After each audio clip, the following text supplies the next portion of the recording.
अर्चना, तसं म्हणायला गेलं तर आपण गाववाले म्हणजे आपण दोघे चाळीसगावचे आहोत आणि गेली कित्येक वर्ष आपण चाळीसगावापासून दूर आहोत. पण तरी पण चाळीसगावची आपली जी नाळ आहे ती अजून सुटलेली नाही, ती असतेच नेहमी. आणि मी तुझ्याकडे येतोय गेली कित्येक वर्ष, आपण दोघे एकमेकांना ओळखतो आणि त्यानिमित्ताने सरांशी माझी जास्त जवळीकीने ओळख झाली इच्छा असणार आहे. त्या दृष्टीने मी तुला म्हणलं होतं की आपण एकदा सरांबरोबर अनौपचारिक अशा गप्पा मारूया. हो. तर तो योग नेमका आज आलाय असं मला वाटतंय.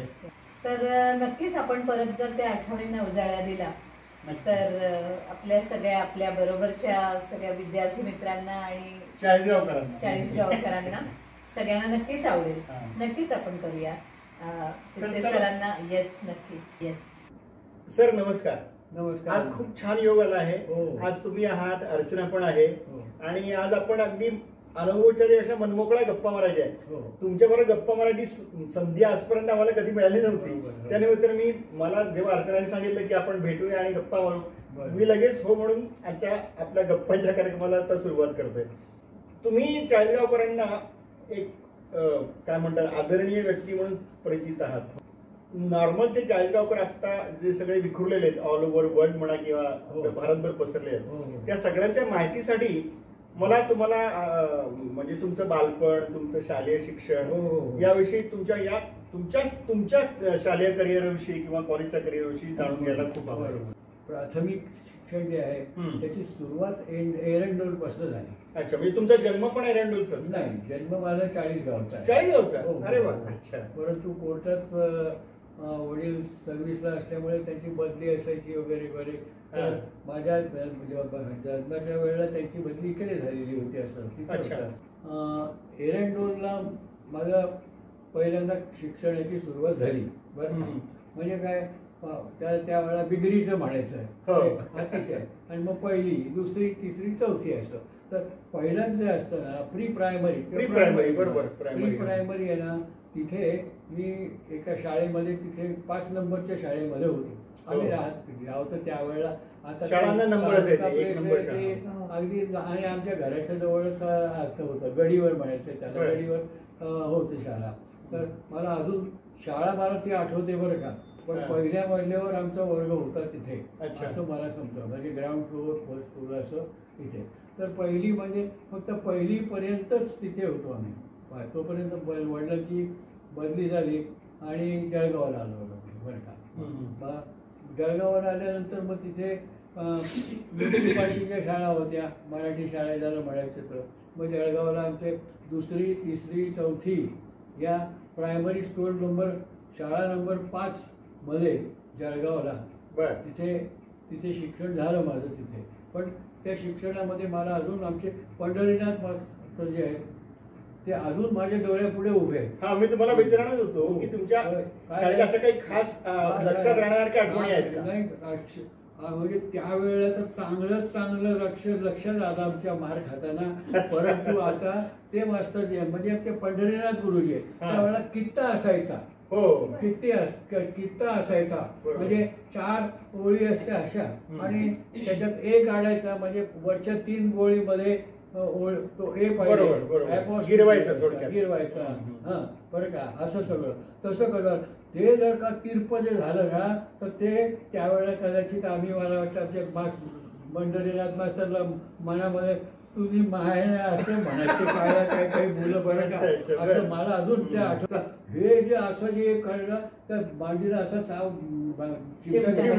एक पूर्ण राऊंड करायचे. काय खरंच सांगतो मला.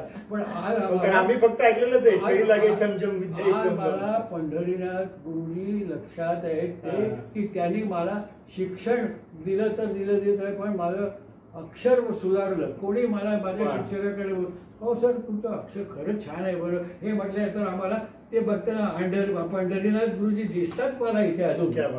मग दुसरे खंडू मास्तर होते.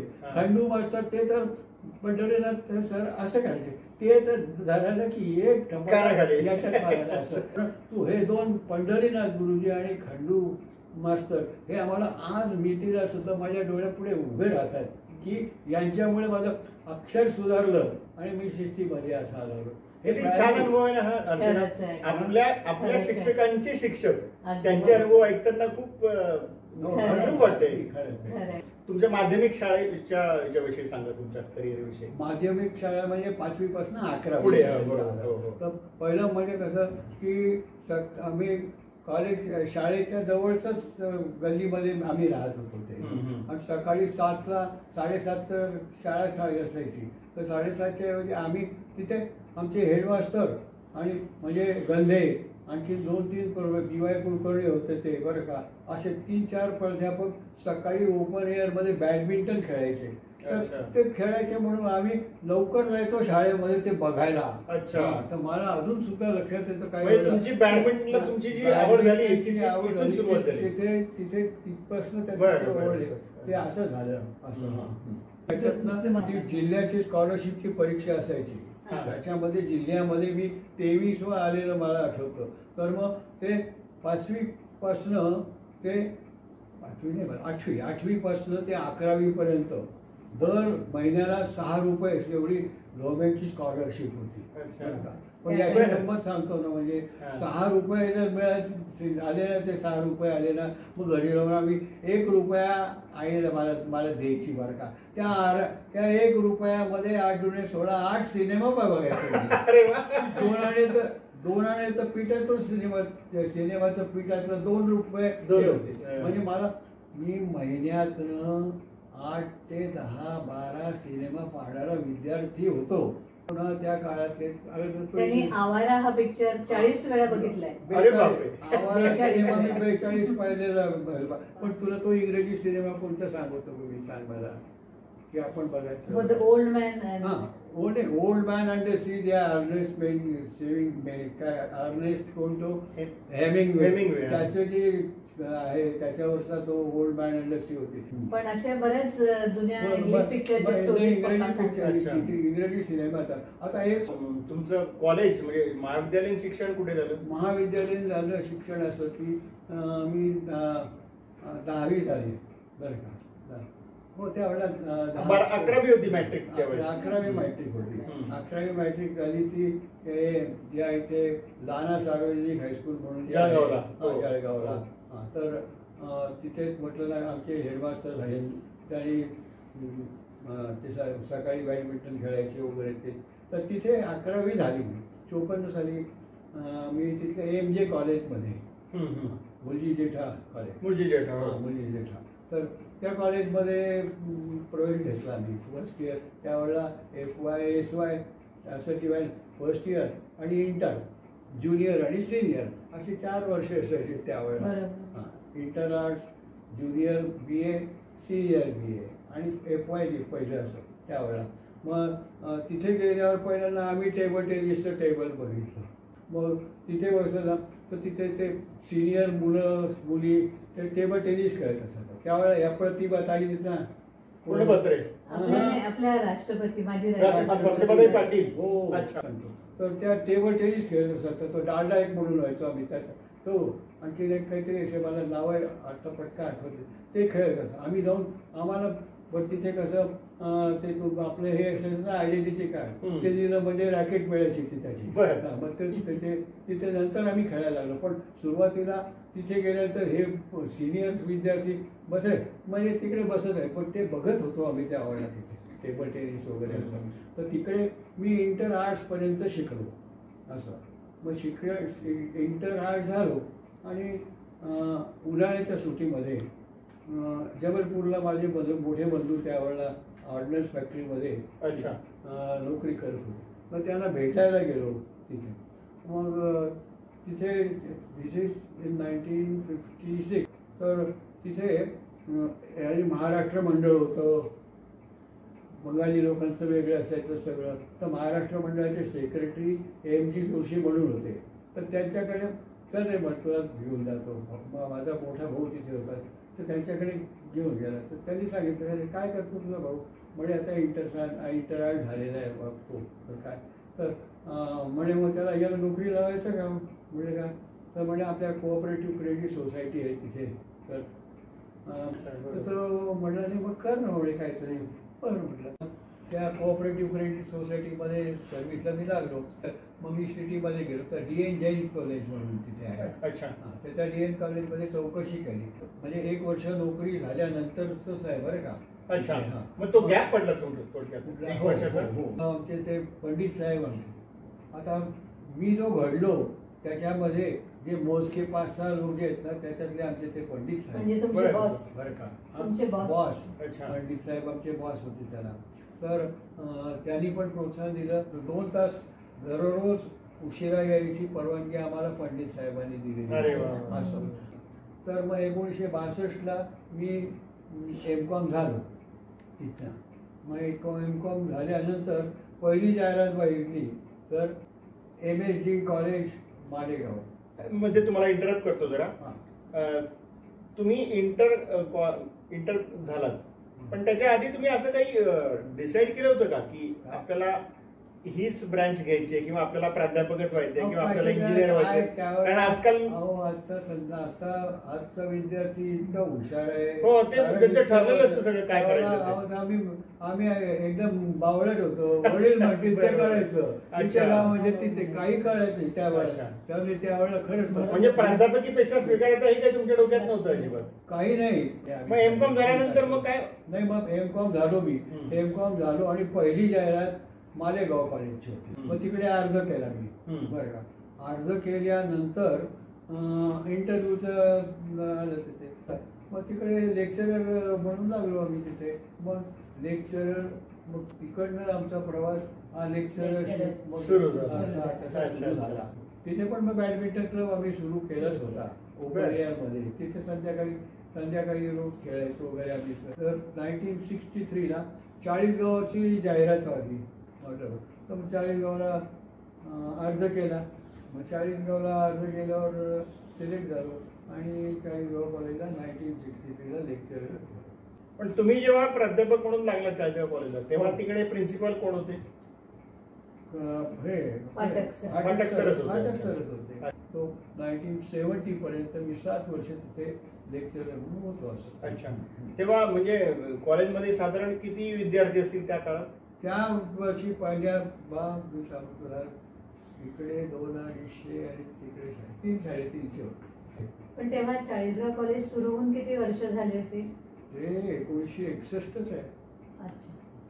40गाव कॉलेज म्हणजे सुरू झाल्यानंतर 2 वर्षांनी तुम्ही तिकडे आला? नाही, मध्ये तुम्ही परत नाशिकला पण होतात. मग सांगतो ना ते पुढे आणखी आलं. पण त्याच्याशिवाय SSVP कॉलेज सिनियर कॉलेज होतं धुळ्याचं. त्यांना SY.BComला कॉस्ट अकाउंटिंग शिकवायला प्राध्यापक मिळेना. मग तिकडे आठवड्यात 1 दिवस तिथे SY.BComला ती मी शिकवायला जायचो तिथे. अच्छा. तेव्हा आलं तर BYK कॉलेजची जाहिरात होती. BYK कॉलेज नाशिकची. त्यांना सिनियर प्राध्यापक पाहिजे होता. कारण काय त्यांच्याकडे MBAचे क्लासेस चालत होते. त्याचं लेटर पण आलं की सिलेक्ट केलेले तुम्ही या इथे वगैरे असं. फाटक सरांकडे गेलं. मग नाही सर वडिलांची पण बोलली वगैरे आणि मग जायचं ठरले. नक्की हो म्हटलं. बरं आता एक काम करायचं तुमच्या मिसेसला घेऊन आमच्याकडे जेवायला कधी येतात ते सांगा आणि जा. म्हणजे फाटक सर किती रागीत असो तेवढी इंटिमसी होती म्हणजे. हो असं म्हणजे मग त्यांच्याकडे कमी. पण त्यावेळेस 40 गावामध्येच राहावं असं नाही वाटलं तुम्हाला? कुठे 70 साली तुम्ही जेव्हा जॉब चेंज केला? ती वरची ग्रेड होती तिथे. अच्छा. MBA म्हटलं तिथे. आणि नाशिक मोठं पण होतं 40 गावापेक्षा. म्हणजे फाटक सर काय म्हणाले अरे तिथे पुढल्या वर्षीपासून आपण पण M.Com सुरू करतोय म्हणजे मग तुम्हाला वरची ग्रेड परत घेता येईल. अच्छा. देता येईल तशी. तर पण त्याच्याकडे MBA होतं आणि M.Com तर होतच होतं असं होतं तिथे. त्यामुळे त्यांच्या ग्रेडमध्ये ते ठीक होते. पण त्यावेळेस डोक्यात होतं का 40 गावात परत यायचं असं काही डोक्यात होतं तुमच्या? कुठे नाही काही नाही. अरे जिथे गेलं तिथे माझ्या डोक्यात नव्हतंच कुठे जायचं. जिथे गेलं तिथे इमानदारीत प्रामाणिकपणे घासा. 40 गावात परत रिएंट्री कशी झाली तुमची? कुठे मग ते तर पुढचं सांगतो. 3 वर्ष मी सर्व्हिस केली. गोसावी फार व्यवस्थित आहेत ते. तर मग त्यांनी common room year ending common room मीटिंगमध्ये प्राध्यापकांना ते काय म्हणाले की हे बघा आपले रिझल्ट अतिशय चांगले माझे मी अशी स्कीम करतोय की उन्हाळ्याच्या सुट्टीतल्या 3 महिन्याच्या सुट्टीमध्ये तुम्ही 1 महिना कॉलेज करता द्या आणि तुमच्याकरताच तो दिला ठरतो की मी तुम्हाला वेगवेगळ्या इंडस्ट्रियल युनिटमध्ये जाईल, म्हणजे तो अनुभव तुम्हाला मिळेल. ती मीटिंग संपल्यानंतर पहिल्या मजल्यावरनं कॉमन रूममधनं ते निघत होते, त्यांच्याबरोबर त्यांच्या मागोमाग पायऱ्या उतरत गेलो, मी गेलो त्यांच्या ऑफिसमध्ये गेलो. सर म्हटलं मी जातो, मला कुठे पाठवत तर तुम्ही बघा म्हणून. बरं म्हणे, मग तुम्ही उद्या या म्हणे. मग दुसऱ्या दिवशी गेलो, त्यानंतर ते म्हणे तुम्ही सुट्टीमध्ये कुठे असतात काय? म्हटलं मी सुट्टीमध्ये पुण्याला जातो, माझा भाऊ असतो तिकडे, आम्ही 2-2.5 महिने तिथेच राहतो वगैरे. बरं म्हणजे मग पुण्याच्या युनिटमध्ये एखाद्या जर पाठवलं, तुम्हाला जर ते पाठवलं मी तर चालेल, काही म्हटलं कुठेही सांगा म्हटलं तुम्ही. पुण्याला नगर रोडला इंटरनॅशनल कॉम्प्युटर्स म्हणून मोठं युनिट आहे तिथे केलं मी त्याचं 15 दिवसाचं सगळं ते करून दिलं. मग शेवटच्या 10 दिवसामध्ये 5च दिवसात शेवटच्या 5 दिवसामध्ये चिंते असं माहीत तिकडे काय, मी आता तुम्हाला कंट्रोल अकाउंट्स काय असतं ते शिकवतो म्हणे. त्यातनं त्यांनी मला कंट्रोल अकाउंट शिकवले किंवा कसे करायचे काय. त्यांनी कॉस्ट शीट केलं, म्हणजे काय हे मटेरियल लेबर इथे याचं पर्सेंटेज कसं करायचं, त्याच्यात प्राईम कॉस्ट असते, मग फॅक्टरी ओव्हरहेड काय ते काय ते काय, हे सगळं मला त्यांनी सांगितलं. मी शिकतही होतो त्यावेळेला, जबलपूरला आम्हाला शिकवलं होतं, पण शिक्षकांनी शिकवलं होतं. आता हे म्हणजे प्रॅक्टिकल आहे. स्वतः चार्टर्ड अकाउंटंट होते ते सगळे. मग त्यांच्या हाताखाली त्यांनी 8 दिवस मला ते केलं बरं का. असं मी ट्रेनिंग घेऊन गेलो तिथे. आणि तिकडे गोसाहेबांनी सांगितलं ना रसात तोडून की मी एकमेव ठरलो या स्कीममध्ये भाग घ्यायचा होता. मग दुसऱ्या वर्षी गोसाईंनी बोलवलं मला परत, म्हणजे आता बघा तिथे गेल्या वर्षी तुम्ही गेला होतात ना, आता एक काम करायचं म्हणजे यावर्षी 15 दिवसाचा दौरा काढायचा म्हणे तुम्ही. म्हटलं काय सर? म्हणजे आपले मुलं 30 आपण उन्हाळ्याच्या सुट्टीमध्ये त्यांना प्रॅक्टिकल नॉलेज करता MBA विद्यार्थी पाठवतो म्हणे बरं का. मग कल्याण आणि ठाणा त्या बेल्टमध्ये इंडस्ट्रीजमध्ये पाठवतो म्हणे. पण काय नुसते त्यांना वाऱ्यावर सोडून देतो, कारण म्हटलं आपला स्टाफ कमी आहे. मग ते पोरं काय वायातपणा करतात का काय करतात आपल्याला काय कळायला करतात, तर तिथे काहीतरी. तर म्हणे आता ही मुलं गेलीत ना म्हणे 1 महिन्याच्या ट्रेनिंगला, की हे गेलेत ना की त्याच्यानंतर 10 दिवसानंतर तुमचा दौरा सुरू करायचा म्हणे. आणि मी कुठल्या युनिटमध्ये कोण पोरं गेलेले ते सगळं तुमच्याकडे देईल म्हणे. आणि तिथे जायचं म्हणे कल्याणला ठाण्याला, सकाळी एका युनिटमध्ये जायचं, दुसऱ्या दुपारच्या शिफ्टमध्ये दुसरीकडे जायचं, तिकडे जायचं. तसं त्याच्यानंतर मग पुण्याला जायचं, पुण्याला ह्याच पद्धतीने जायचं म्हणे. मग मी त्या ठिकाणी म्हणे तिथे आपल्या पोरांचं काय चाललेलं आहे म्हणून ते कोणाच्या त्याच्यात त्रास तर काही नाही होत आहे त्यांचा नाही बरं. मग ते स्वतः द्यावा, मग तुम्ही आमच्याकडे एक गेस्ट लेक्चर देण्याकरता याल का असं त्यांना सांगून त्यांना एक आमंत्रण द्या. असं ठिकठिकाणी जाऊन सकाळचं. मग पुण्यालाही गेलो, त्यावेळेला मी टेल्कोमध्ये पण गेलो होतो तिकडे. आता तुम्हाला पुढचा प्रश्न संगीता विचारणार आहे. हो, जो ती मला पण बऱ्याचदा विचारत असते. तुमच्या 40 गावच्या काही अशा संस्मरणीय आठवणी आहेत का? हो आहेत, ज्या तुमच्या ठळकपणे लक्षात अगदी राहिल्या आणि अगदी आमच्यासारख्या नवीन पिढीला त्या हो तुम्ही हो हो सांगाव्याशा वाटतात? हो हो अगदी अगदी हो. कारण तुमचे विद्यार्थी आता म्हणजे आता त्याच्यात आमच्या इच्छे ते हो बरोबर 50च्या पुढे असतील सगळे, हो. त्यांना पण ते ऐकायला इंटरेस्ट छान आहे. म्हणजे एक विद्यार्थी आता आम्ही सकाळी 7:20ची घंटा आणि 7:25ची घंटा मी वरांड्यामध्ये त्या प्रल्हाद आमचा घंटा वाजवतो तिथे उभं राहत असे बरं का. तर एके दिवशी काय झालं, मी असा उभा तिथे आणि पाहतो तर समोर कॅन्टीन आहे. कॅन्टीनच्या तिथे समोर झाडाच्या तिथे एक पोरगा सिगारेट ओढत होता. प्रल्हादला म्हटलं झाले त्या पोरग्याला बोलून आण. त्यांनी त्याला पोरून आणला होता. त्याला म्हटलं काय रे बाबा, तुझे वडील काय करतात रे? तर तो म्हणाला की इथे मिलमध्ये कामगार आहेत म्हणे माझे वडील. हे तो म्हणाल्यानंतर मी इतका शांत स्वभावाचा प्राचार्य म्हणा किंवा माणूस म्हणा, त्याला जे एक मुस्काळात लगावली त्याच्या मी बरं का. त्याला म्हटलं नालायका, सिगारेट ओढतोस इतका हां? थांब, ते काका देशपांडेंना मी फोन लावतो. ते काका देशपांडे म्हणजे ते टेक्स्टाईल मिलचे मॅनेजर, संध्याकाळी आमच्याकडे आमच्याबरोबर बॅडमिंटन खेळायचे. थांब म्हटलं, तुझ्या बापाला बोलवतो तिथे. नाही सर, आता नाही करणार. नाही, पहिले तर एक झपाटलेली होतीच त्याला त्याला. तर तो नाही सर, असं नका करू, वडिलांना बोलू. मग त्याला बोलवलं. म्हटलं अरे डोळे बंद कर आणि तुझ्या आईचा पेहराव डोळ्यासमोर आण. तुझ्या आईला चांगली लुगडी नेसावी असं वाटत नाही का कधी? हां, नालायका म्हटलं, तू सिगारेट ओढतो हां, आणि तुझ्या आई कशा कपड्यांमध्ये तुला शिक्षण देते. हां, वडील तिकडे असे. हां, तुला लाज वाटली पाहिजे. हे बोलताना माझ्या डोळ्यात आत्ता पण पाणी आहे. तसंच माझ्याही डोळ्यापुढे त्याला आणि त्याच्या पाठीवरनं हात करून वगैरे म्हटलं, बघ बरं का, आता तुला सोडणार मी, आता नाही करणार म्हणे. काय करणार का बघ म्हटलं. आता जर तर मारली एक, आता नंतर जर दिसला ना म्हटलं तर मग माझ्यासारखा वाईट नाही. त्याच्यानंतर एक 4 वर्षानंतरची घटना. संध्याकाळी बॅडमिंटन खेळून मी येऊन स्कूटर बंगल्याच्या तिथे लावतो आणि आज जातो. तेवढ्यात तोच मुलगा तिथे उभा. तो SY.BComला होता त्यावेळेला. आता तो तर म्हणला, काय रे बाबा, कोण रे? म्हणे सर, तुम्ही मला ओळखलं का? म्हटलं राजा, तुझं नाव नाही सांगता येणार मला, पण ते सिगारेटवरनं मुस्काळात मारलेलं तर तूच आहे म्हणे. म्हणे हो म्हणे, मीच आहे म्हणे तो. म्हटलं काय काम काढलं? म्हणे सर, मी तिकडे गुजरात बॉर्डरवर तिथे मिलिटरी अकाउंट्समध्ये एक अकाउंटंट आहे म्हणे. मी आता दिवाळीच्या सुट्टीकरता आलेलो आहे घरी आहे, तर तुम्हाला मी मुद्दाम भेटायला आलो म्हणे सर, आणि सांगायला लागलो म्हणे सर. म्हटलं काय सांगतो? सर, त्या दिवसापासून मी आत्तापर्यंत सिगारेट ओढली नाही हे सांगायला आलो. म्हणजे आजकाल असे विद्यार्थी आणि असे शिक्षक हे सुद्धा दोन्ही निर्मळ. म्हणजे आपण आदर्श गोष्टी ज्या ऐकलेल्या आहेत खरं ना, ते काय सर म्हणजे त्याचे जिवंत माझ्या पण डोळ्यात पाहत नाही तर मी इतका शांत आणि न रागवणारा, पण ते त्या दिवशी माझ्या डोक्यात काय आलं.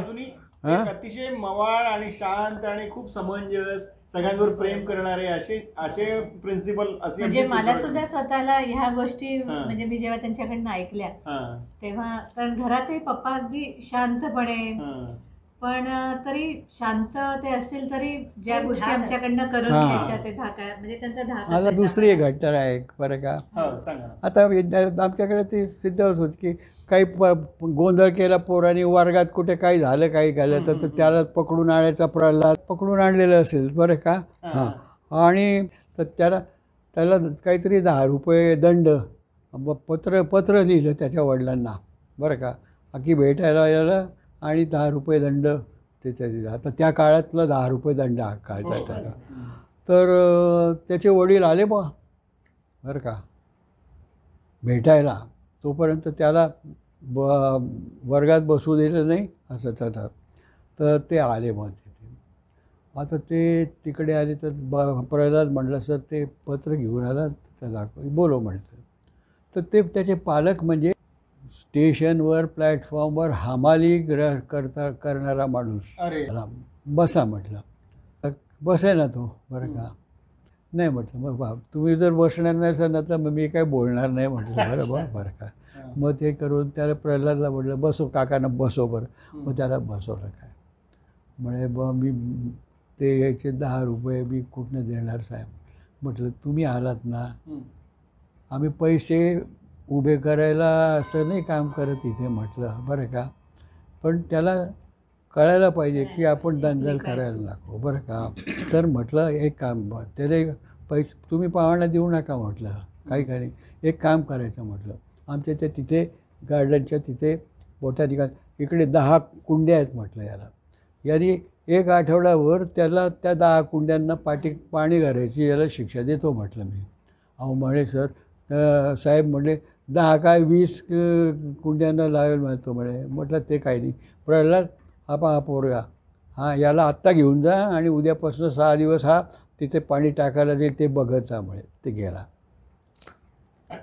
अशा पद्धतीने आपण म्हणजे शिक्षा देण्याची हां. सुद्धा एक हो, वेगळी पद्धत असतं ना. पण पप्पांची. तेव्हा असतं ना. पालकांचंही कधी हे नसायचं. बरोबर, त्याला आजकाल विरोध विरोध नसायचा. नसायचा. कारण त्या शिक्षकांवरती तेवढा विश्वास होता. बरोबर. आणि त्यामागच्या किंवा त्यामागच्या भावना ज्या भावना. हो, होत्या मग त्या पालकांपर्यंत त्या पोहोचल्या. कळायच्या. त्या म्हणजे त्याला कळायला कळायच्या. पाहिजे किंवा आपण आणि असं नको करायला. हक्क, अधिकार, नियम हे असं काही कोणाच्या डोक्यात नव्हतं नव्हतं. त्यावेळेस. बरोबर बरोबर. मुळात शाळा ही संकल्पनाच अशी होती, शाळा किंवा कॉलेजेस, की आपल्या मुलाला एक चांगलं वळण लागावं, चांगले संस्कार व्हावे. अगदी. आणि हे म्हणजे हे चांगले संस्कार म्हणजे पुढे आयुष्यामध्ये खूप उपयोगी पडणारे हो, संस्कार मग असायचे. असतात. आमच्याकडे वर्षातनं 15 ऑगस्टला तर रक्तदान वगैरे होत असतं. हो. पण ते सगळं मुंबईला जायचं ते तिकडे. बर. हां, हाफकिन्स इन्स्टिट्यूटचे लोक यायचेत वगैरे ते हा, असं. हा, हा. पण आम्ही रक्त संकलन. संकलनाचं आमचं वेगळं कॉलेजचा एक दिवस ठेवलेला असायचा. अच्छा, बर. हां, आणि ते रक्त कलेक्ट केलं हम्म. की जर आपल्या विद्यार्थ्यांपैकी स्वतः म्हणा, त्याच्या घरी म्हणा, त्याचे वडील, आई, बहीण, भाऊ कोणतरी कोणालाही जर त्या रक्ताची गरज पडली. गरज पडली तर आपण ती देणार त्याच्यातनं. असं आम्ही जे असे रक्तदाते त्यांचे होते आणि त्याचा ब्लड ग्रुप आमच्याकडे होता, म्हणजे त्याला सांगणार की इथे ते जाऊन ते द्या असं म्हणून. तर उन्हाळ्याचे दिवस होते आणि कॉलेजला सुट्या लागलेल्या होत्या. एकदा दुपारी 3:30 वाजता एक विद्यार्थिनी आली आणि बाळासाहेब देशमुख म्हणून एक हेड क्लार्क म्हणून किंवा रजिस्ट्रार साहेब बर, बर. त्यांच्याकडे गेले. तर त्यांनी त्या मुलींनी सांगितलं की माझी आई आजारी आहे, उद्या तिचं ऑपरेशन आहे, तर तिला ब्लड पाहिजे आहे, म्हणून मग मी विचार करायला. तर त्यांनी ते आईचा गट वगैरे पाहून त्यांनी सांगितलं. त्याच्यामध्ये 5-1 लोक होते, 4-5 मुलं तरी. पण त्यांनी सगळीकडे फोन लावले, पण ते आउट ऑफ स्टेशनच होते, ती सुटीच, हा, ते सुटी असल्यामुळे. पण माझं पण रक्तगट तोच होता. अच्छा. बाळासाहेब त्याला म्हणले की बा सरांचा पण हा रक्तगटच आहे, तर तू जाऊन सरांची बोल म्हणून असं. तर ती मुळे आली, म्हणली की सर असं असेल. तर ते बाळासाहेबच आलेत माझ्याकडे सांगायला की असं असायचं आहे म्हणतात. त्या मुलीला म्हटलं बाळा कुठल्या हॉस्पिटलमध्ये आई आहे तुझी? ती म्हणे ते पाटील हॉस्पिटलमध्ये आहे म्हणे. म्हटलं काही काळजी करू नको, मी उद्या सकाळी ती म्हणली उद्या. म्हटलं केव्हा आहे तुझं आईचं ऑपरेशन वगैरे? म्हणे उद्या सकाळी 10चं सांगितलं आहे डॉक्टरांनी. म्हटलं काही काळजी करू नको. मी फोन करला आणि ते डॉक्टरला फोन लावला. डॉक्टर साहेबांना म्हटलं हो असं असं आमची विद्यार्थिनी, तिच्या आई असं ते त्याचा, तर मी रक्त द्यायला येतो म्हटलं तिकडे. ते अहो सर तुम्ही कशाला येता म्हणे? तो आमचा विद्यार्थी मागचा कुठला तर म्हणले तुम्ही कशाला करता? मी वेगळं नाही म्हटलं. मी माझ्या क्षणार्थात माझ्या विचाराला की प्रिन्सिपॉल या स्कीममध्ये मागे हटतो आणि कॉलेज स्कीम चालवते, याला काय अर्थ आहे? हां, म्हणून मी म्हटलं मी राहून धरलं नाही. म्हटलं मी येणारच बरं का, मी घेतो. म्हटलं डॉक्टर साहेब किती वाजता? तर तुम्ही काही काळजी करू नका म्हटलं काही. तर मग दुसऱ्या दिवशी मी 10 वाजता गेलो तिथे. हां, मी रक्त दिलं पहिल्यांदा. त्याच्या आईला तिच्या भेटलो. काही काळजी करू नका म्हटलं, होईल, हे डॉक्टर चांगले आहेत सगळे बरं. आणि मग रक्त वगैरे दिलं तिथं आणि मी आलो परत. म्हणजे खरोखर एक कुटुंब असल्यासारखंच होतं कॉलेजचे शिक्षक, प्रिन्सिपल आणि आणि विद्यार्थी. इतकं डेडिकेशन आणि इतकी अफेक्शन आपल्या विद्यार्थ्यांविषयी असणारे शिक्षक आजकाल मिळणं खूप दुर्मिळ आहे. नाही रे, आजकाल आमच्या वेळेला काही सगळेच होते असे नाही. केव्हाही तुम्ही जा, पर्सेंटेज कमी झालं असेल आजकाल एवढंच आहे, पण असतो बरं का. चांगले असतात लक्षात आलं का? असं नाही की काय असं. आता आणखीन एक सरांकडे अनुभवांची शिदोरी एवढी मोठी की निवृत्तीपूर्वी सांगायचे कुठले नाही. हां, म्हणजे आमच्याकडे आम्ही एक नवीनच उपक्रम सुरू केला होता. ते आठवले वहिनीचं सगळं आयडिया आहे ती. काहीतरी जनरल होतं, देशामध्ये काही होतं, राजकीय असेल, सामाजिक असेल, काही असेल असेल, तर त्याच्याबद्दल गल्लीतला माणूस कोणीतरी माणूस प्राध्यापकांना विचारतो काय हो काय होतं आपला प्राध्यापक सांगू शकत नाही म्हटलं.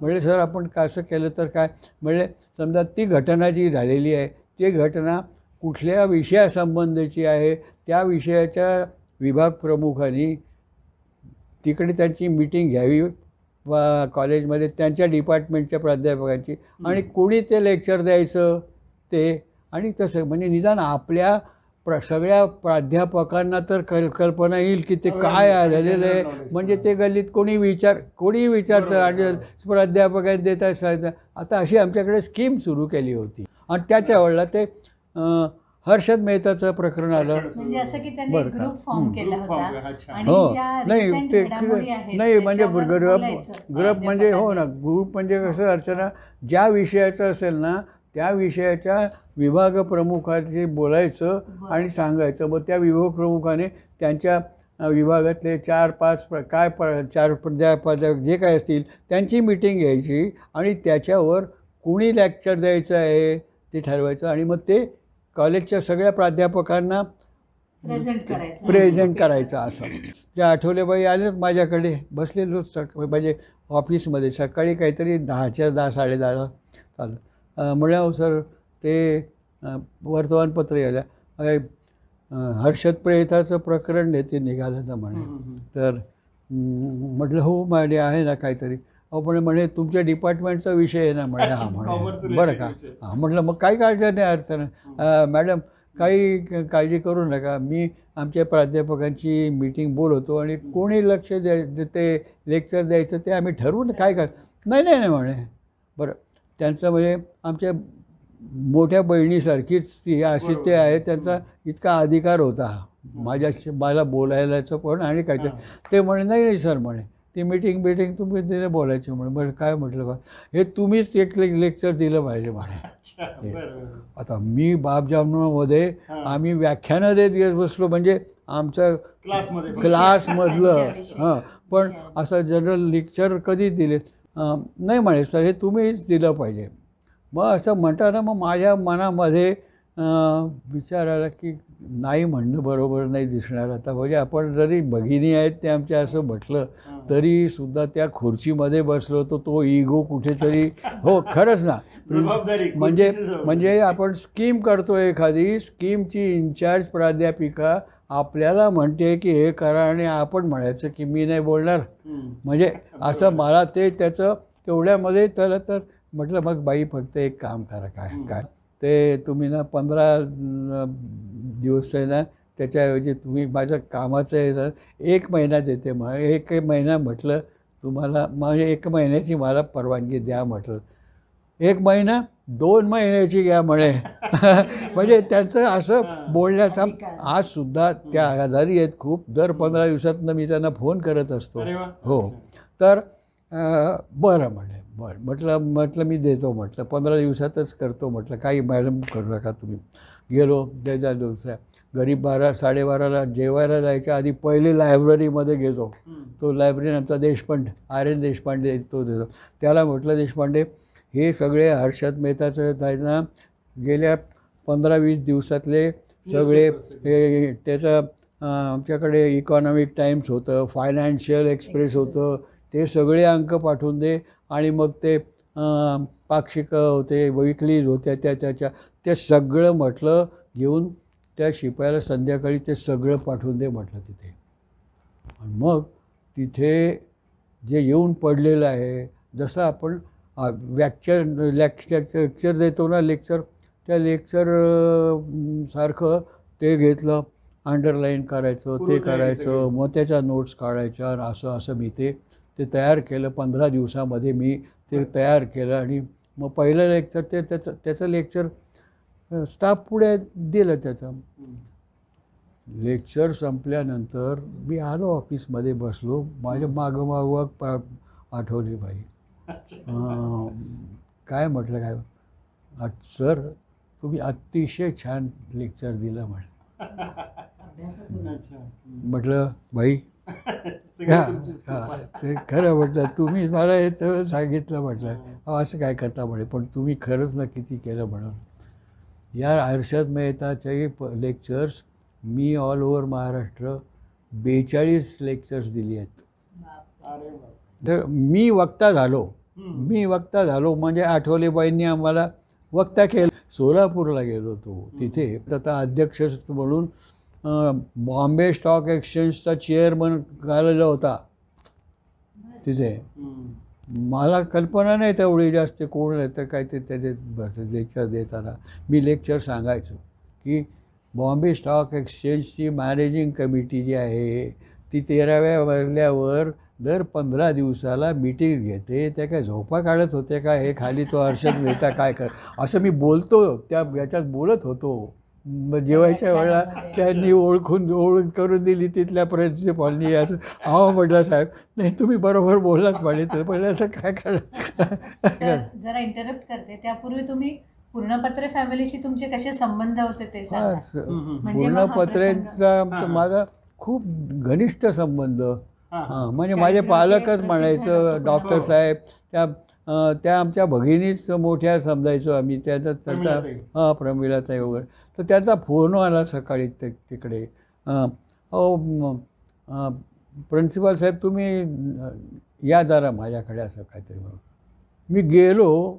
ते लिटररी डोळ्यात पाणी आणून माझ्याशी बोलत होते. म्हणजे सर निवृत्तीच्या वेळेचे प्रसंग सांगताय. हो ते असं त्यांचे भेट घेण्याचा प्रसंग त्याचा म्हणजे त्या डोळ्यात पाणी त्यांचं होतं. सर म्हणजे तुम्ही 15 दिवस झाले आलेला नाही आहेत. रडायला लागल्यात त्या विचारा. मी म्हटलं अहो ताईने बाईच म्हणायचं आम्ही.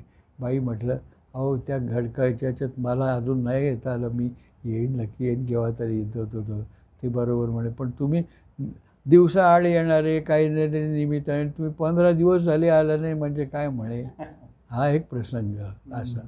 मग पूर्णपत्रे डॉक्टरांकडे मग तुमच्या त्या सोनालीशी पण तुमची चांगली ओळख होती का? सोनालीला या इथे पेशवे पार्कमध्ये दिलं.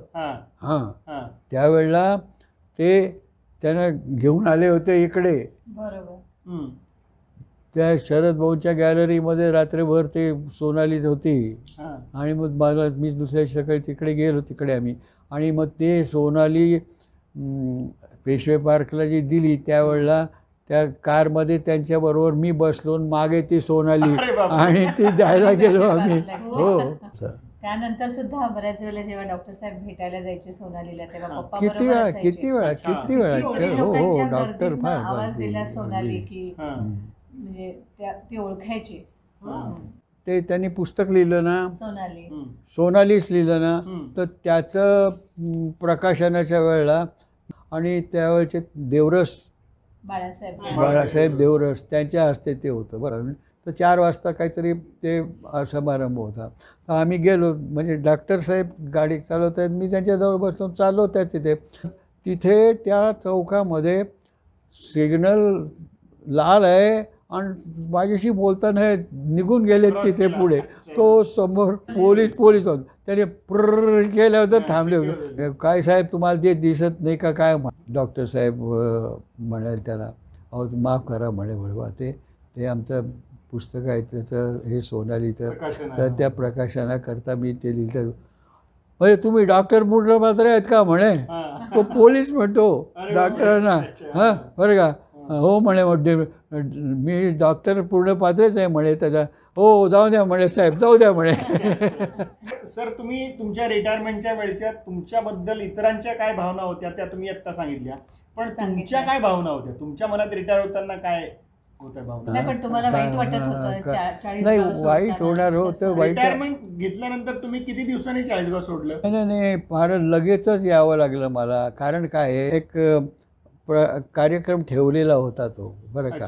हां मॅनेजमेंटच्याच लोकांनी तो ठेवलेला होता बरं का. आणि मग त्याच्यात तो कार्यक्रम संध्याकाळी 6ला काहीतरी सुरू झाला 5:30-6ला काहीतरी झाला का काय. तर तो कार्यक्रम सुरू असतानाच पुण्याहून फोन आला. माझे सख्खे मोठे भाऊ तर ते आजारी तर त्यांना रुबी हॉलमध्ये ॲडमिट केलेलं आहे आणि बरेच आजारी आहेत असं म्हणून तो कार्यक्रम आटोपला. आणि म्हणजे हिला मी सांगितलं घरी निरोप देऊन की नाही आपल्याला जायचं आहे. म्हणजे तो कार्यक्रम आटोपला. मी जेवणं पण ती होती पण ती झालं आणि मग लगेचच्या महाराष्ट्र एक्सप्रेसनी मी इकडे आलो, तिथे पुण्याला आलो. रिटायरमेंटच्या शेवटच्या दिवशीच तुम्हाला चाळीसगाव सोडावं लागलं. हां, तुमच्या हाताखालून असे खूप चांगले म्हणा वाईट म्हणा असे विद्यार्थी गेले असतील, तर काही तुमच्या लक्षात राहिले?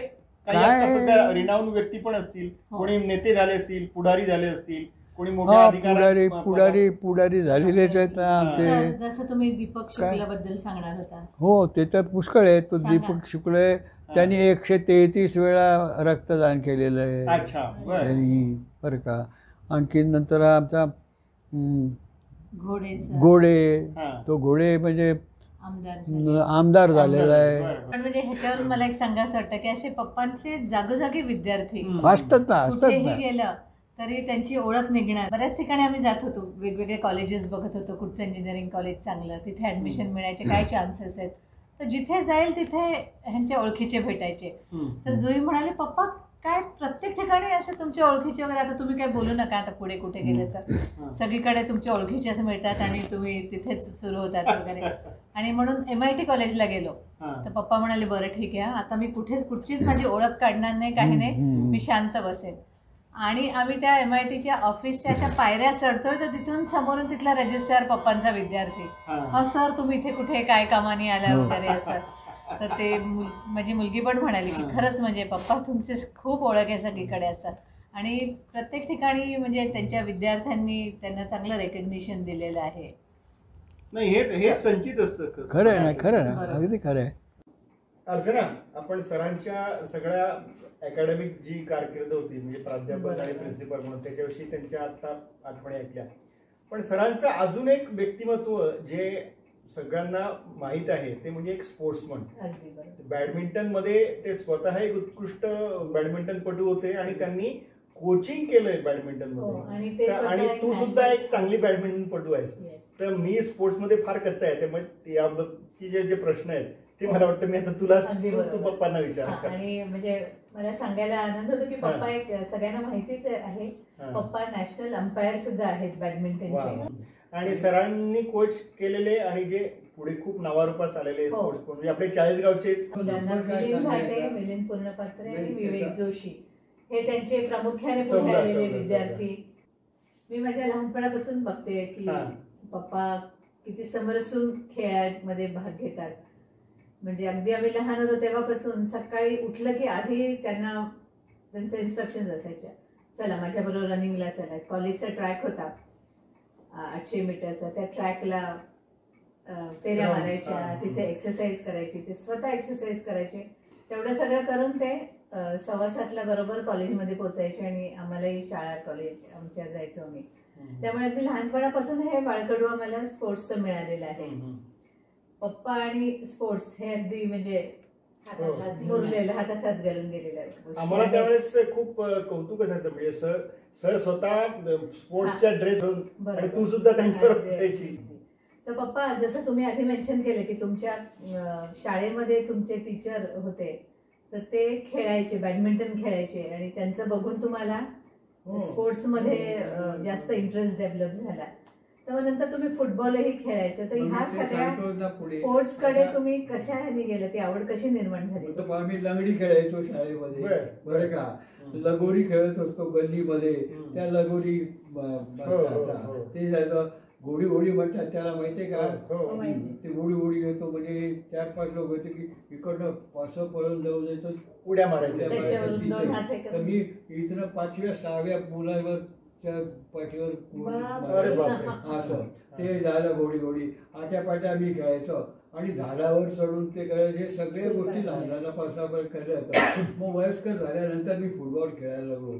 मी डिस्ट्रिक्टच्या फुटबॉलच्या टीममध्ये गोलकीपर म्हणून खेळत होतो.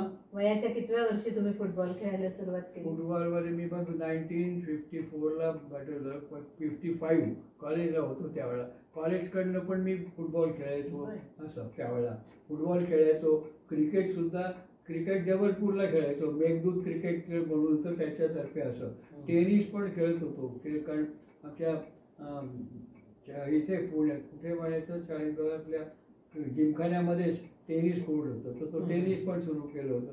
मग ते टेनिस पण खेळायचं. पण आता बॅडमिंटन एकदा सुरू केलं आणि ते तेव्हापासून बॅडमिंटनमध्ये झालं पुष्कळ.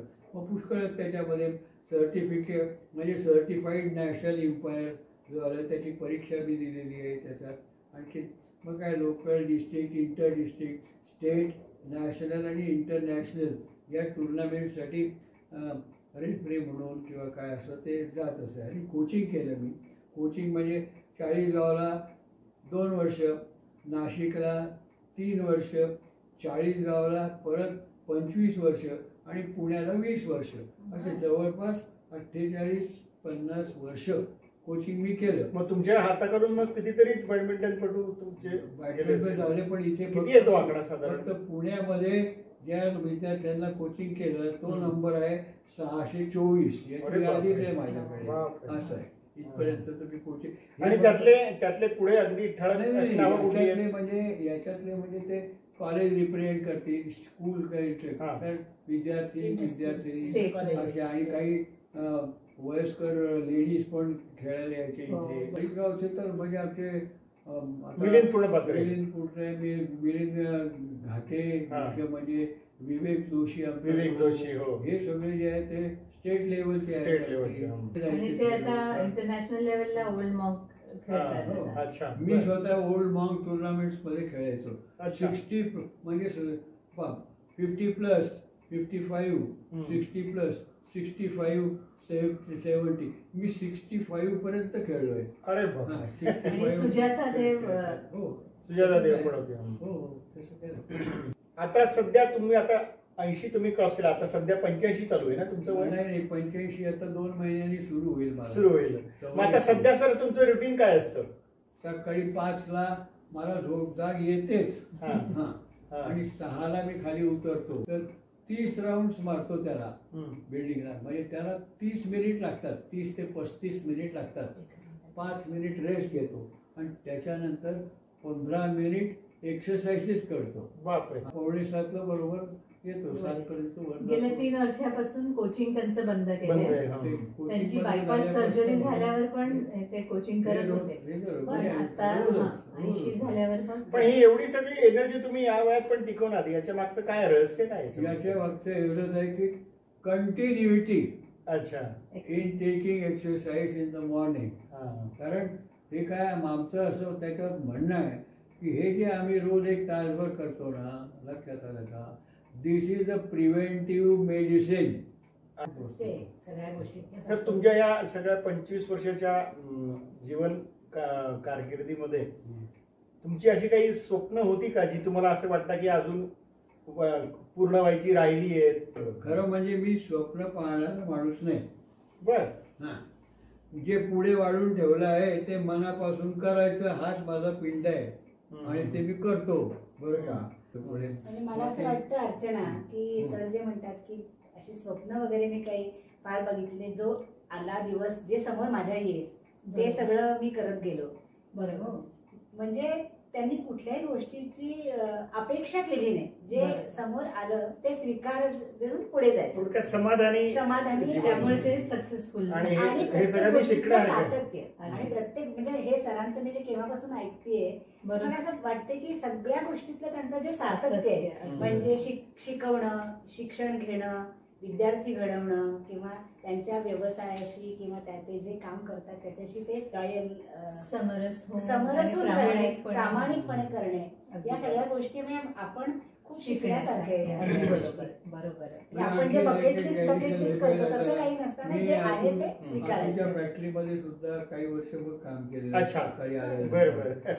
तिथे HR डिपार्टमेंटचं बघणं. थोडक्यात सर पूर्ण वेळ अगदी या वयापर्यंत पूर्ण वेळ कार्यरत आहेत. म्हणजे असे घरात बसले कसं. भाऊ दुर्गेश त्याची बेकरी त्यांनी सुरू केली, तिथे सुद्धा त्याला मदत करत होते. दुर्गेशच्या बेकरीमध्ये तुम्ही मदत करत होते. त्यांनी मुलांच्या प्रत्येक गोष्टीत लक्ष दिलं, नातवंडांमध्ये लक्ष दिलं. सर तुम्ही आता तुमच्या या वयाच्या टप्प्यावर समाधानी आहात असं तुम्हाला वाटतंय का? भरपूर समाधानी. अच्छा. आणि तुमच्याशी आम्ही आज ज्या गप्पा मारल्या त्या आपल्या बरेचसे चाळीसगावकर किंवा आणि बाकीचे आमच्या समाधानाला कारणीभूत 3 लोक आहेत. हा हिची आई, अजय, अतुल आणि ही. अच्छा, म्हणजे अतुल म्हणजे अतुल कोटकर तुमचे जावई. कोटकर आणि ही. अच्छा. आणि मुलगा आणि सून. ते मुलगा आणि सून ते तिकडे राहतात नाही असं. अच्छा. आणि तुमच्या या सगळ्या कालामध्ये तुमच्या सहचर्याने म्हणजे काकूंची तुम्हाला खूप चांगली साथ मिळाली असणार डेफिनेटली. अगदी. तुम्ही काही बोलू इच्छिता का? मेजर जनरल नातू यांचं सर्टिफिकेट आहे माझ्या सौभाग्य होते ना. हा. आपल्याकडे 40गावला नातू मेजर नातू साहेब, म्हणजे ज्या वेळेला माझी आई वारली ना, हे नातू साहेब आमच्या घरी आले बघल्यावर. त्यांच्या आयुष्यामध्ये माझ्याकडे घरी पहिल्यांदा आले ते. हा. बरं का. आणि ते हिला सांगायला लागले की मी तुम्हाला भेटायला आलो. तुम्ही तुमच्या सासूबाईंची किती काळजी होतात, किती त्यांची सेवा किती चांगली करत होतात, हे माझ्या कानावर अनेक दिवसांपासून आहे. म्हणून मी तुम्हाला भेटायला आलो. तुमच्याबद्दल मी ऐकलंय म्हणून म्हणे मी समाजाला आलो. असं सर्टिफिकेट आहे त्यांचं आमच्या सौभाग्य होते ना. आणि त्याच्यात ते बोलकी आहे आणि मिळावू पण आहे. त्यामुळे 40गावला गल्लीमध्ये, आमच्या गल्लीमध्ये गेलं तर गल्लीचं वातावरणच तसं चांगलं असतं. तिथे नाशिकला त्या हिराला गल्लीत होतो, तिथे मारवाडी समाज होता. त्यांच्याशी सगळ्याची. पुण्याला इथे काय पाटील कॉम्प्लेक्समध्ये आम्ही राहत होतो. तिथे पुष्कळ मंडळी आहेत त्या तिथल्या लेडीज. मिथिला नगरीमध्ये होतो तिथे. म्हणजे सगळीकडे तिचे कॉन्टॅक्ट भरपूर आहे. दुर्गेश आहे तो MBA झालेला आहे. नाशिकहूनच तो MBA झाला. आणि MBA झाल्यानंतर त्याने काहीतरी व्यवसाय करायचा वगैरे म्हणून पण त्याने मग 40गावला बेकरी सुरू केली. तो बरेच दिवस काय बेकरीचा व्यवसाय करत होता. तो नाशिकला असतो. बऱ्याच म्हणजे तिथे काही कारणामुळे तो बंद केला त्याने.